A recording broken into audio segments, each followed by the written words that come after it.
नमस्कार मित्रों, मैं हूं उमंग श्रीवास्तव और आज इस वीडियो में हम लोग बात करेंगे इन्फ्लुएंसर्स की। आजकल हर दूसरा बंदा आपको इंस्टाग्राम पे इन्फ्लुएंसर दिख रहा होगा, यूट्यूब पे इन्फ्लुएंसर दिख रहा होगा और आप लोग इस वीडियो में शायद सोच भी रहे होंगे कि मैं भी तो एक इन्फ्लुएंसर हूँ ना। तो मैंने कभी इस शब्द का इस्तेमाल नहीं किया है। मुझे इन्फ्लुएंसर ना माने, ना आपको किसी और को इन्फ्लुएंसर मानना चाहिए। अब मैं बताता हूँ इस इन्फ्लुएंसर सिस्टम जो है इसके साथ प्रॉब्लम क्या है। लास्ट वीडियो मैंने फाइनेंस से रिलेटेड अपलोड किया था, तो इसमें भी चलो सबसे पहले स्टार्ट करते हैं फाइनेंस के इन्फ्लुएंसर्स से। बहुत सारे इन्फ्लुएंसर्स आपको दिख रहे होंगे फाइनेंस वाले डोमेन में, दिन ब दिन इनकी संख्या बढ़ती जा रही है। तो आप लोग क्या है कि किसी भी इंसान को भगवान जैसा ट्रीट करने लगते हो उसकी पेडिग्री देख के, कि वो ये चीज़ बता रहा है या उसकी फ़ैन फॉलोइंग इतनी ज़्यादा है तो ये सही ही बोल रहा होगा। इस चीज़ को कन्फर्मेशन बायस भी कहते हैं कि इतने सारे लोग किसी चीज़ को कह रहे हैं तो वो चीज़ सही ही होगी ना। और मेजरली जो फाइनेंशियल क्राइसिस भी अभी तक आए हैं, 2008 वाला हो गया, एशियन फाइनेंशियल क्राइसिस 1997 हो गया, और जितने भी पुराने ये क्राइसिस आए हैं, ये सब लोगों की इसी बायसनेस की वजह से आए हैं कि लोग रैशनल डिसीजन मेकिंग नहीं कर पाते हैं। अब आपको मैं एक सिंपल सा टेस्ट बताता हूँ कि आप लोगों को करना क्या है अपने दिमाग को डीक्लटर करने के लिए। ये जो बकवास आपके दिमाग में इन इन्फ्लुएंसर्स ने भर दी है, सबसे पहले तो आपको उस इंसान का ट्रैक रिकॉर्ड चेक करना है। बहुत सारे लोग थे लॉकडाउन में इन्फ्लुएंसर्स, फिनफ्लुएंसर, बहुत सारे कॉमेडी करते थे, वो फाइनेंस इन्फ्लुएंसर बन गए, क्रेडिट कार्ड उन्होंने बेच डाले और अलग अलग कंपनीज़ के प्रमोशन कर लिए। कुछ लोग थे जिन्होंने वर्ल्ड का प्रमोशन किया और पता नहीं कहाँ पे लाला लैंड खरीद रहे थे, डिसेंट्रल लैंड खरीद लो, डीफाई होता है, वेब 3.0 होता है। इतनी फैंसी फैंसी चीज़ों का वो लोग नाम लेते थे, आपको वो टर्म्स जार्गन्स गिनाते थे, उसके बाद बता देते थे कि आपको अगर कुछ समझ में नहीं आया है तो नीचे मैंने लिंक दे रखा है, इस लिंक पे आप जाओ और यहाँ से सब कुछ मैंने आपके लिए ऑलरेडी कर रखा है, मैं तो आपका बहुत बड़ा शुभचिंतक हूँ और यहाँ से आप इस वाली चीज़ को ख़रीद सकते हो। वाह, उन्होंने बहुत सारी NFT बेच डाली और अलग अलग चीज़ें कर ली और उसके बाद वो उन्होंने एकदम से ट्यून ही चेंज कर दी। अब वो लोग रियल एस्टेट पे आ गए। कहाँ पहले वो लोग real estate versus stock market बोल के आप लोगों को समझाते थे कि नहीं आपको रियल एस्टेट बिल्कुल नहीं खरीदना चाहिए, वो लोग आजकल प्रॉपर्टीज़ पे प्रॉपर्टीज़ खरीद रहे हैं। तो आपको उनकी क्रेडिबिलिटी को देखना है कि वो लोग क्या कर रहे हैं, आपको क्या एडवाइस दे रहे हैं। वो एडवाइस वो आपको हो सकता है कि अपने स्टॉक्स दिखा रहे हो कि मैंने यहाँ पे इन्वेस्टमेंट किया है, आप लोग अपनी ड्यू डिलीजेंस का इस्तेमाल करके इन्वेस्टमेंट कर सकते हो। इस तरह से चीज़ें वर्कआउट नहीं करती हैं। इस चीज़ को आपको समझना है कि कोई ऐसे यूट्यूब पे आपको वैल्यू एडिशन कैसे होती है ये नहीं सिखाएगा, उसका इसके अंदर कुछ ना कुछ फ़ायदा होगा।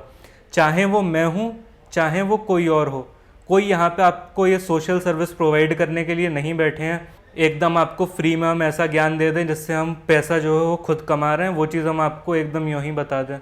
क्यों बताएंगे? क्योंकि फ्री के ज्ञान की कुछ वैल्यू तो होती नहीं है। मैंने आपको मान लो कोई चीज़ ऐसी फ्री में बता दी, अब जो चीज़ मैंने बताई, अब जैसे बहुत सारे लोग इसमें आर्ग्यूमेंट करेंगे कि तूने तो पिछली वीडियो में क्वांट फाइनेंस के बारे में बताया था, अब तुम गद्दारी कर रहे हो और तुम अपनी बात से मुकर गए हो। तो मैंने केवल quant finance as a topic बताया, उसमें मेहनत आपको खुद ही करनी है। अगर आप उसमें मेहनत नहीं करोगे तो उस चीज़ से आपका कोई भला नहीं होने वाला है, साफ सी बात है। तो ऐसे ही कोई इंसान आपको डायरेक्शन दे सकता है, बट आप सोचोगे उसके कंधे पर लटक के वो आपको पार करा देगा, तो लेट मी टेल यू वो नहीं कराएगा। बहुत सीधी सी बात है कि कोई इंसान अपने बच्चों को, अपनी क्लोज फैमिली तक को एक बार को करा सकता है, क्योंकि वो लोग उनकी लाइफ की आइडेंटिटी हैं। बट उनके लिए आप कौन हो? स्क्रीन के दूसरी तरफ देखने वाला ऑडियंस कोई भी आपको ऐसे नहीं बता देगा ट्रिक्स ऑफ द ट्रेड। इस चीज़ को आप लोग ध्यान में रखिए। और जो भी इन्फ्लुएंसर्स हैं उनका आप ट्रैक रिकॉर्ड देखिए कि ये इन्होंने 1 साल पहले क्या बात करी थी, क्या वो उस पर अभी भी हैं या फिर नहीं। उन्होंने 2 साल पहले क्या प्रमोट किया था। अब जैसे लॉकडाउन में फाइनेंस का एकदम से बूम आया था, जिसे देखो फाइनेंस की बातें कर रहा है, क्योंकि लोगों की नौकरी छूट गई थी, उन पर कुछ और करने को तो था नहीं, तो चलो ट्रेडिंग का गेम उन्हें खिलाते हैं। इतने सारे उस टाइम में यूट्यूब चैनल स्टार्ट हुए थे। तो इस चीज़ को आप लोगों को बहुत ध्यान से समझना है कि जो लोग तब थे लॉकडाउन में, कोई कॉमेडी करता था, कुछ करता था, वो लोग फाइनेंस के बारे में आपको बता रहे हैं, ज्ञान दे रहे हैं, और ज्ञान भी इतना बेवकूफ़ी वाला कि ये लो, ये एक कार्ड है इस कंपनी का, एक्स कंपनी का, इसमें आपका नाम ऐसे लिखा हुआ है, ये मेटेलिक कार्ड है। पूछो मेटेलिक का तुम्हें क्या करना है भाई? जो कस्टमर है, तुम मेटेलिक का क्या करोगे? तुम्हें क्या उससे खाना खाना, उसमें पानी में डुबोना है, क्या करना है? नॉर्मल प्लास्टिक का, फाइबर का कोई चीज़ है, वो चीज़ क्या चलेगी नहीं? आपको ऐसे ही आपकी बेवकूफ़ी का फ़ायदा उठा के आपको ये सारी चीज़ें चिपकाई गई थी। तो अब आप लोगों को इन सब चीज़ों से सतर्क रहना है, जाके ट्रोलिंग नहीं स्टार्ट कर देनी है कि तुमने ऐसा किया था या वैसा किया था। क्योंकि एक चीज़ मैं आपको बता दूं कि आपको मूर्ख बनाया नहीं जाता है। ध्यान से सुनना इस चीज़ को। किसी भी इंसान को ना होशियार बनाया जा सकता ना बेवकूफ़ बनाया जा सकता। या तो वो इंसान होशियार होता है या फिर वो मूर्ख होता है। तो अगर आपको मूर्ख बनाया तो आपको मूर्ख बनाया नहीं गया, आप मूर्ख हैं। अब ये चीज़ मैं ऐसे बोल रहा हूँ कि एकदम जैसे अपनी दुकान मुझे चलानी ही नहीं है, तो इस चीज़ के आप भाव को समझिएगा। मैं थोड़ा सा हार्श हो सकता हूँ इस चीज़ को बताने में। कुछ लोगों के ये ईगो पे भी बात चली गई होगी कि इसने तो मुझे मूर्ख बोल दिया, चलो इसका चैनल अनसब्सक्राइब कर देते हैं। तो आप लोग इस चीज़ को समझिए कि मैं किस कॉनोटेशन में इस बात को कर रहा हूँ, इस बात के आप नुआंस को समझिए। कोई भी आपको ऐसे नहीं बताएगा, और अगर ये चीज़ आपको चुभ रही है तो अच्छी बात है, आपको चुभने के लिए ही बोली गई है, ताकि ये चीज़ आपको चुभे, आप अपनी लाइफ में कुछ काम करो और इन सब इन्फ्लुएंसर्स के पीछे मत भागो। जो आपको करना है वो बिना मेहनत के नहीं होगा। 10 गुना इन्वेस्टमेंट आपका होने से आप अमीर नहीं हो जाओगे। उस इन्वेस्टमेंट का जो बेस है, जो पैसा आपने कमाया है, जैसे 1 करोड़ आपने कमाया, उसे आपने इन्वेस्ट किया। अब अगर आप उस पर 10% भी ग्रोथ लेते हो तो वो 1 करोड़ 10 लाख होगा।